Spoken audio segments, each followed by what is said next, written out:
Good morning, everybody. Welcome back to cilinixfxcapital. Hope you're all doing great, and welcome to this new video right here on Kaspa. Wanted to do a full update. I promised some subscribers that, first of all, so I tried to. Trust me, I mean, even though we almost are at 100k subscribers, it still makes sense to join the Telegram communities and the Discord communities. And just tag me in there, right, if you want to see something analyzed. Now, if it's a very small crypto, like I would say, maybe it's better to wait for the live streams and join me in there and ask for it. Usually I try to, cover as many cryptos I can in there as well. But Kaspa, I try to cover as well, just a little bit regularly, like once a month at least. So we're back with that right now. I'm going to do a full update. Yesterday we had some nice momentum, some nice volume as well, as you can see. But the reaction afterwards is not amazing, right? And I wanted to do a full analysis here also on the higher time frames. I think, especially with the price action we had yesterday as well, that the higher time frames do not look great for Kaspa.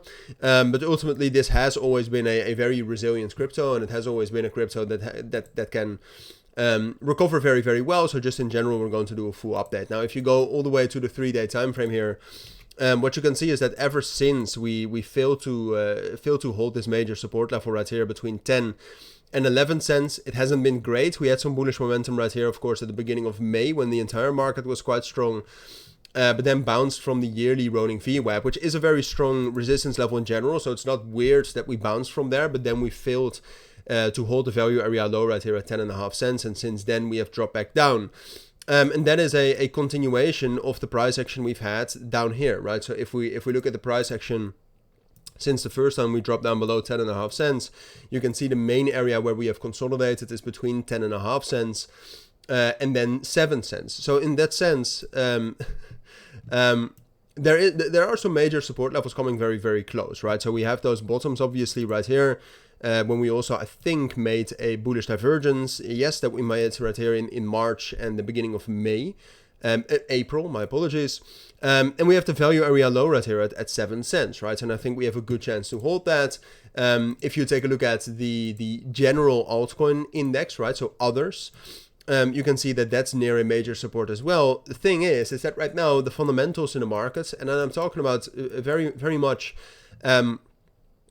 the last 24 hours or the last night perhaps even, we've seen some de-risking both because of the FOMC and because of general risk in all of the financial markets, right? And that's mostly because of the situation in the Middle East.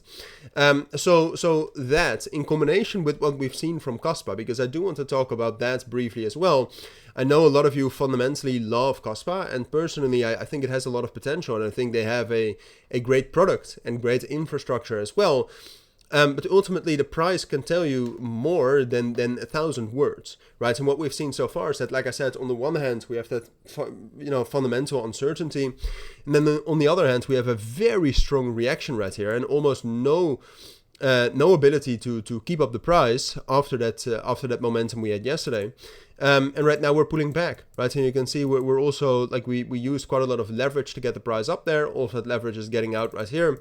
So that's not a great sign. So therefore, I would say, given that combination, that it is most likely for Kaspa that we are going to drop down lower. And then I'm looking at 7 cents as the first level where we might find some, lasting support. I expect some support there, but if we do not see strong high volume from there, I think we're going to drop down lower, at least into something like 6.2 before finding a bottom, and then from there being able to start some sort of an uptrend again. But I'll try to keep you updated on that. I'll set some price alerts as well for all of you, so then I'm back with videos when we are at some nice price areas. But that's it for now. I think that's what you need to know. So thank you for watching. I'll see you all in my next videos, and bye.